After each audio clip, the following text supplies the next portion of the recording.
भारतीय reserve bank ने सबसे बड़ी करेंसी 2000 रुपये के नोट पर बड़ा फैसला लिया है। रिजर्व बैंक ने सभी बैंकों को सलाह दी है कि वे तत्काल प्रभाव से 2000 रुपये के नोट जारी करना बंद करें।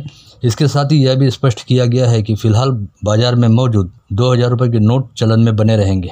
क्लीन नोट पॉलिसी के तहत यह फैसला लेने के साथ ही रिजर्व बैंक ऑफ इंडिया ने यह भी स्पष्ट किया है कि 30 सितंबर 2023 तक 2000 रुपये के नोटों को बैंक में जमा कराया जा सकेगा। इसके तहत 23 मई 2023 से किसी भी बैंक में एक समय में 2000 रुपये के अधिकतम 10 नोटों को किसी भी अन्य मूल्य वर्ग के नोटों से बदला जा सकता है, यानी एक बार में 20,000 रुपये के नोट बदले जा सकेंगे। रिजर्व बैंक ने साल 2016 में नोटबंदी के बाद 2000 रुपये के नोट को जारी किया था। हालांकि विगत कुछ समय से मार्केट में 2000 रुपये के नोट काफी कम नजर आ रहे थे। लोगों का कहना था कि एटीएम से भी 2000 रुपये के नोट नहीं निकल रहे। इस बारे में सरकार ने संसद में भी जानकारी दी थी। वहीं अब रिजर्व बैंक की वार्षिक रिपोर्ट के जरिए पता चला है कि वित्तीय वर्ष 2019-2020 से ही 2000 रुपये के नोटों की छपाई बंद हो चुकी है। इस वजह से 2000 रुपये के नोटों का सर्कुलेशन काफी कम हुआ है। विगत 28 अप्रैल को हुए अमरावती कृषि उत्पन्न बाजार समिति के चुनाव पश्चात मंडी के सभापति व उपसभापति का चयन करने हेतु फसल मंडी के सभी 18 नवनिर्वाचित संचालकों की सभा आज जिला उप निबंधक द्वारा बुलाई गई। नवनिर्वाचित संचालकों की सभा में सर्वसम्मति के साथ मंडी सभापति पद पर हरीश मौर्य व उप सभापति पद पर भैया साहब निर्मल का निर्विरोध निर्वाचन किया गया। इसके साथ ही अपेक्षा के अनुरूप मंडी सभापति पद पर विधायक यशोमती ठाकुर तथा उप सभापति पद पर ठाकरे गुट वाली शिवसेना की महिला नेत्री प्रीति संजय बंड के गुटों का कब्जा हो गया। 28 अप्रैल को हुए अमरावती फसल मंडी के चुनाव में विधायक यशोमती ठाकुर तथा प्रीति बंड सहित राष्ट्रवादी कांग्रेस पार्टी के जिलाध्यक्ष सुनील वराडे के नेतृत्व वाले सहकार पैनल ने एक तरफा जीत हासिल की थी। मंडी सभापति पद के लिए प्रकाश कालबांडे व हरीश मौर्य में से किसी एक को मौका मिलेगा, यह पहले से तय माना जा रहा था, जिसमें से हरीश मौर्य का नाम आज बैठक में सामने रखा गया और मौर्य को सर्वसम्मति के साथ निर्विरोध मंडी सभापति निर्वाचित घोषित किया गया। वहीं दूसरी ओर मंडी के उप सभापति पद के लिए नाना नागमोटे व प्रवीण अलसपुरे के नाम चर्चा में चल रहे थे, लेकिन आज हुई बैठक में ऐन समय पर इन दोनों की बजाय प्रीति बंड गुट की ओर से भैया साहब निर्मल का नाम आगे बढ़ाया गया, जिससे भौचक हुए प्रवीण अलसपुरे ने तैश में आकर मंडी संचालकों की सभा से वॉकआउट किया और वे सभागृह से बाहर निकल गए। वहीं बैठक में मौजूद शेष सभी संचालकों ने उप सभापति के लिए भैया साहब निर्मल के नाम पर सहमति जताई। मंडी सभापति व उपसभापति पद का निर्विरोध निर्वाचन होने के उपरांत कांग्रेस पार्टी के अनेकों कार्यकर्ताओं व पदाधिकारियों ने विधायक यशोमती ठाकुर के गनेडीवाल लेआउट स्थित निवास स्थान पर ढोल ताशे व आतिशबाजी के बीच गुलाल उड़ाते हुए अपना जल्लोष मनाया। उधर धारणी कृषि उत्पन्न बाजार समिति के सभी नवनिर्वाचित संचालकों की आज हुई पहली सभा में धारणी फसल मंडी के सभापति पद पर रोहित पटेल व उपसभापति पद पर राहुल येवले का सर्वसम्मति से निर्विरोध निर्वाचन हुआ। इस बैठक में सभापति पद के लिए रोहित पटेल का एकमात्र नामांकन दाखिल हुआ था, जिससे उनका निर्विरोध निर्वाचन तय हो गया। वहीं उपसभापति पद के लिए राहुल येवले के साथ ही रोहित पाल, विनायक येवले व शैलेश महला ने अपने नामांकन दाखिल किए थे। हालांकि बाद में राहुल येवले के अलावा अन्य 3 लोगों ने अपने नामांकन पीछे ले लिए, जिसके चलते राहुल येवले के भी निर्विरोध निर्वाचित होने का रास्ता खुला। धारणी फसल मंडी के चुनाव में क्षेत्र के विधायक राजकुमार पटेल व पूर्व विधायक केवलराम काले के नेतृत्व में सर्वदलीय सहकार पैनल ने एक तरफा जीत हासिल की थी। उधर अकोला कृषि उत्पन्न बाजार समिति के सभापति व उपसभापति पद के चुनाव, जिसमें शिरीष वसंतराव धोत्रे चौथी बार निर्विरोध सभापति चुने गए, वहीं उपसभापति पद पर ज्ञानेश्वर महल्ले का भी निर्विरोध निर्वाचन हुआ।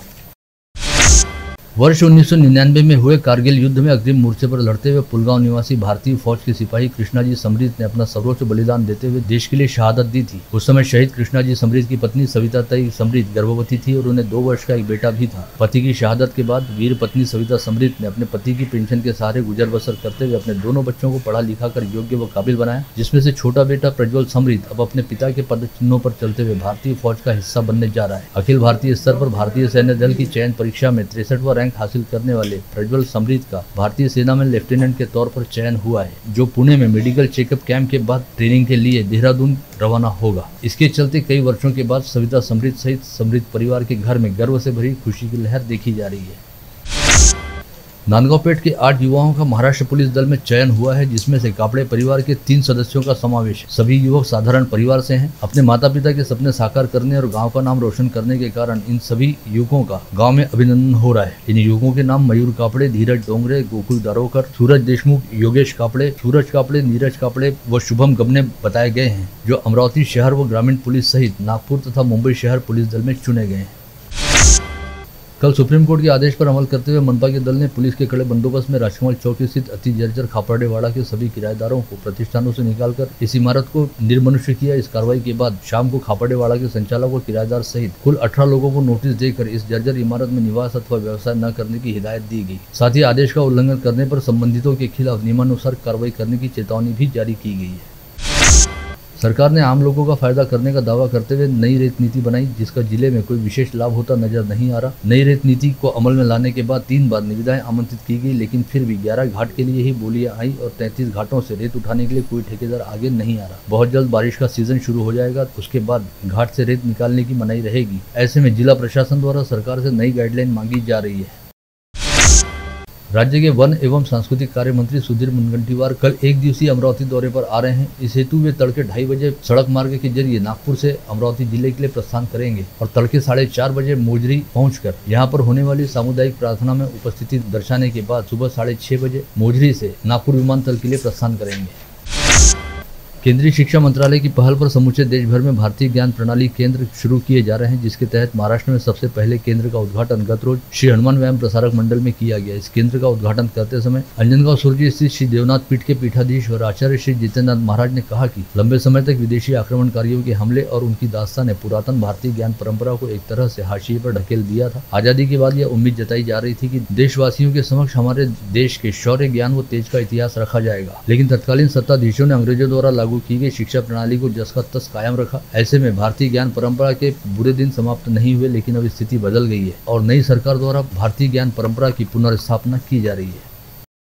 ग्रहों के कलर जैसे कुंडली की रचना में है उसी के अनुसार है। ये किसी ने देखा नहीं था, लेकिन इसका उल्लेख पूरा शास्त्र, ज्योतिष शास्त्र के कई मंत्रों में कलरेशन के माध्यम से आया है। हुआ ऐसा हम मानते हैं। आपको जानकर हैरानी होगी, जब आंकड़ों का निर्माण इस सृष्टि में हुआ तो इस आंकड़ों का निर्माण क्यों हुए, तो आंकड़ों को लिखने की पद्धतियां कई बार अल्टरेट हुई, कई बार बदली गई, लेकिन भारत से जो संशोधन हुआ उसका जीरो कभी बदला नहीं, क्योंकि उस सृष्टि का।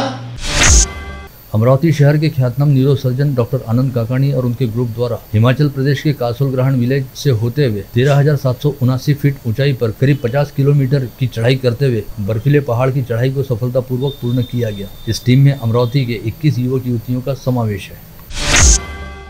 माधव सत्संग समिति द्वारा अपने पूज्य सदगुरु बाबा ईश्वर शाह साहब जी के अब्बा नगरी आगमन तथा महासत्संग के उपलक्ष्य में आज सवेरे प्रभात फेरी का आयोजन किया गया, जिसमें केसरिया टोपी लगाए तथा हरे माधव का जयघोष करते हुए सैकड़ों श्रद्धालु सहभागी हुए। यह प्रभात फेरी सहकार नगर ग्राउंड, रामपुरी कैंप और कृष्णानगर परिसर से होकर गुजरी।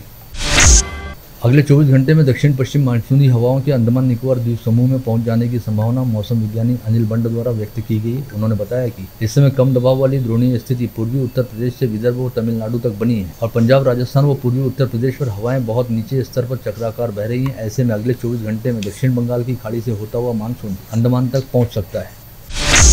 जिजाऊ कमर्शियल कोऑपरेटिव बैंक के संचालक मंडल के चुनाव हेतु जिला सहकारी निर्वाचन अधिकारी विनय कहालेकर ने अस्थायी मतदाता सूची का कार्यक्रम घोषित किया है, जिसके तहत आज 19 मई को जिला उपनिबंधक सहकारी संस्था के कांतानगर स्थित कार्यालय में मतदाता सूची प्रकाशित की गई। इस पर 19 मई से 29 मई के दौरान आपत्ति व आक्षेप दर्ज कराए जा सकेंगे। पश्चात 5 जून को सभी आपत्तियों व आक्षेपों पर सुनवाई करते हुए निर्णय लेने के उपरांत 13 जून को अंतिम मतदाता सूची प्रकाशित की जाएगी। फ्रेजरपुरा व वडाली क्षेत्र में विगत कुछ दिनों से रात बेरात हो रही बत्ती गुल से परेशान लोगों ने सीधे महावितरण के सब स्टेशन क्रमांक 2 के कार्यकारी अभियंता को निवेदन दिया और उन्हें क्षेत्र में बार बार बिजली गुल की समस्या का स्थायी निदान करने की मांग करते हुए अब बत्ती गुल होने पर तीखा आंदोलन करने की चेतावनी भी दी। भीम ब्रिगेड द्वारा अमरावती पंचायत समिति के गट विकास अधिकारी को सौंपे गए ज्ञापन में कहा गया कि चांदूर बाजार रोड पर नया अकोला गांव में अशोका बौद्ध विहार के प्रवेश द्वार पर डॉक्टर बाबा साहब अम्बेडकर का नाम अंकित किया जाए और इसका नामकरण डॉक्टर बाबा साहब अम्बेडकर प्रवेश द्वार किया जाए।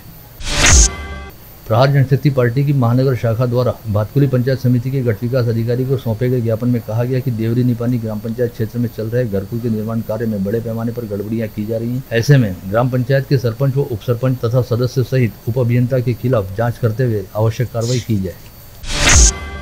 आजाद समाज पार्टी ने आज राष्ट्रपति के नाम जिलाधीश को ज्ञापन सौंपते हुए कहा कि भारतीय कुश्ती महासंघ के अध्यक्ष तथा भाजपा नेता ब्रजभूषण सिंह पर पहलवानों द्वारा लगाए गए आरोपों के संदर्भ में आवश्यक व समुचित कार्रवाई की जाए।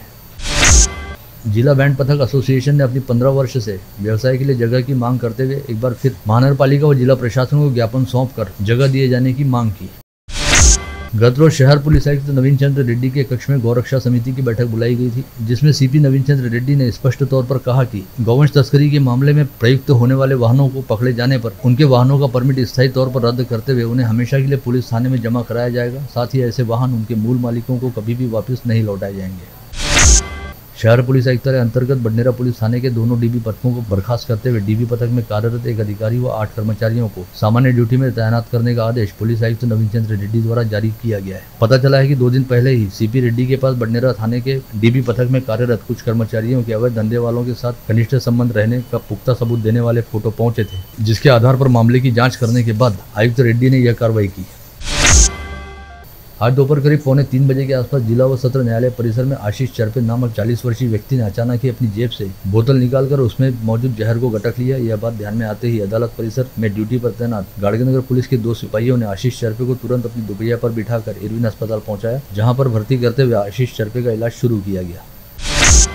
समृद्धि महामार्ग पर तुलजापुर से नागपुर की ओर आ रहे परिवार का वाहन कारंजा टोल प्लाजा के आगे चालक को झपकी आने की वजह से भयंकर हादसे का शिकार हो गया। इस हादसे में 7 लोग गंभीर रूप से घायल हुए और सभी की हालत काफी गंभीर बताई जा रही है। इन सभी मरीजों को तुरंत नजदीकी अस्पताल में भर्ती कराया गया, जिसके बाद उन्हें आगे के इलाज के लिए अमरावती रेफर किया गया।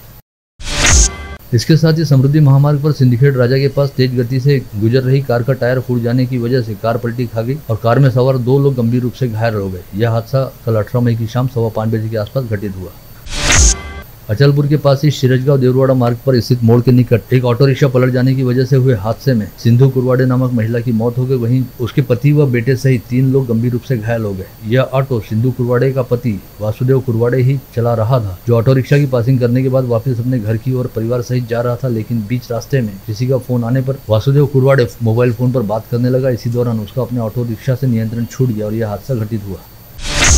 राजापेट पुलिस थाना क्षेत्र अंतर्गत सातुर्ना परिसर के होटल हरियाली के पीछे मॉर्निंग वॉक कर रही महिला के गले से 16 ग्राम सोने का मंगलसूत्र 2 अज्ञात युवकों ने झपट लिया, जिसके बाद राजापेट पुलिस ने महिला की शिकायत पर तुरंत ही झपटमारों की तलाश करनी शुरू की।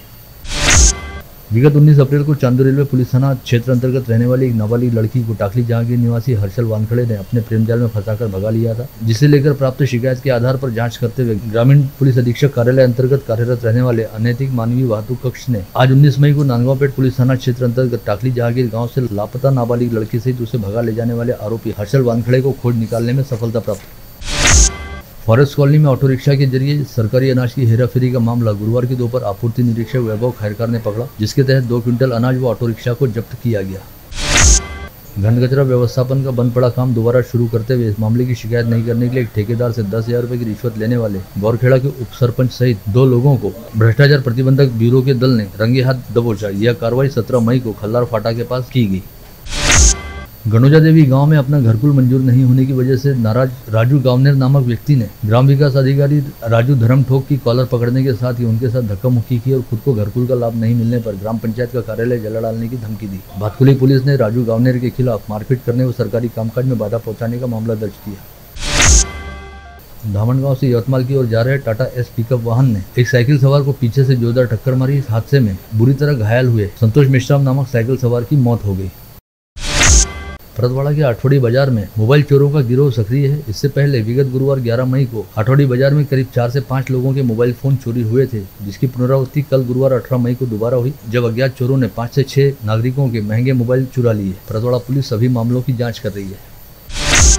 परतवाड़ा की विद्या निकेतन कॉलोनी में रहने वाले हरिशंकर कुरिल अपने परिवार के साथ 14 मई से औरंगाबाद गए थे। इसी दौरान 18 मई की रात उनके बंद घर में अज्ञात चोरों ने सेंधमारी करते हुए चोरी कर ली। पड़ोस में रहने वाले व्यक्ति की सतर्कता के चलते यह मामला उजागर हुआ। पता चला है कि घर से 2 अंगूठियों सहित 50,000 रुपए की नगद रकम चुराई गई है। एलकीपूर्णा गांव में विष बाधा का शिकार हुए 32 लोगों में से 20 लोगों के स्वास्थ्य में सुधार होने के बाद उन्हें अस्पताल से डिस्चार्ज दे दिया गया। वहीं 12 लोगों पर अभी इलाज जारी है। इसी बीच प्रभारी जिला स्वास्थ्य अधिकारी सुभाष ढोले ने अचलपुर के उपजिला अस्पताल सहित एलकीपूर्णा गांव को भेंट देते हुए मरीजों एवं हालात का जायजा लिया। मलकापुर शहर में 3 सप्ताह पहले मलकापुर शहर के हनुमान चौक स्थित दूध डेयरी के संचालक युवराज जाधव की 6 वर्षीय बच्ची विगत 27 अप्रैल को घर के आंगन में गर्म दूध से भरी कढ़ाई में गिर पड़ी थी। यह बात ध्यान में आते ही घर के सदस्यों ने तुरंत ही ओमश्री नामक इस बच्ची को शहर के निजी अस्पताल में भर्ती कराया, जहाँ पर प्राथमिक उपचार करने के बाद उसे जलगांव तथा मुंबई के अस्पताल में भर्ती कराया गया। लेकिन 3 सप्ताह तक चले इलाज के बाद 6 वर्षीय बच्ची ओमश्री जाधव की अंततः मौत हो गई। आप देख रहे थे मंडल न्यूज बुलेटिन। हमारे चैनल को लाइक करें, शेयर करें और हाँ, सब्सक्राइब करना ना भूलें। कल होगी आपसे फिर मुलाकात, तब तक के लिए धन्यवाद।